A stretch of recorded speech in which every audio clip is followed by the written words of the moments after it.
Hi everybody, whether we like it or not, winter is quickly approaching and just wanted to talk to you about a couple things you might want to have prepared before that first snowstorm arrives, and especially in case we get a big storm and you potentially get stuck in your house for a couple of days without power. What kind of things do you want on hand well before that snow arrives? So here's the checklist for your house. Of course, those flashlight and batteries in case you lose power, non-perishables and bottled water. This is for at least 3 days, again, in case we get a big snowstorm and you lose power. Also, that first aid kit and extra medicine are always handy. A special note about that heat source. A backup heat source to keep you warm, but make sure it doesn't give off any toxic fumes like carbon monoxide. And then don't forget about your pets. They like food and water for at least 3 days too.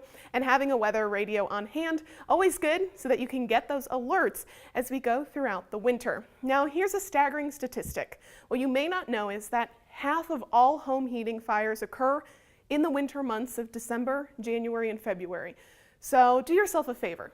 Get a professional cleaning and inspection of your chimney before you light up that first cozy fire this winter. Also, make sure to keep anything that can burn at least 3 feet away from any heat source. And also, now is a good time to check all those smoke detectors and carbon monoxide alarms and make sure that they are up and running. So that's for at home, and also you can use that same checklist for at work. But this winter, might also encounter some difficult road conditions. So what kind of things do you want to have in your car this winter? Well, some things are the same, some things are a little bit different. Again, those water and snacks, but that phone charger could be really important if you need to get a hold of people. Also want to make sure that you've got some warm clothes, hat, mittens, an extra jacket in your car in case you need to turn the car off or those temperatures start to drop. Also, make sure you've got a full tank of gas before you head out on any adventure later this holiday season.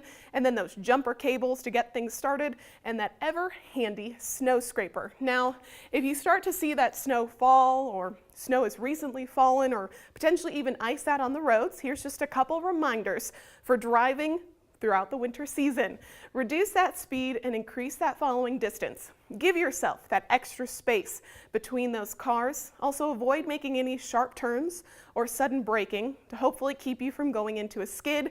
And also just make sure that those headlights and windows are clear of snow so you can see in all directions and your headlights are still shining nice and bright. Now, if you happen to go into a skid, it might sound counterintuitive, but don't jerk the wheel in the opposite direction. You actually want to gently steer into the direction of the skid, and then eventually you should slow down and regain control of the car. So those are just a couple quick reminders. Get things ready to go. There's no snow on the forecast at the moment, but winter is quickly approaching.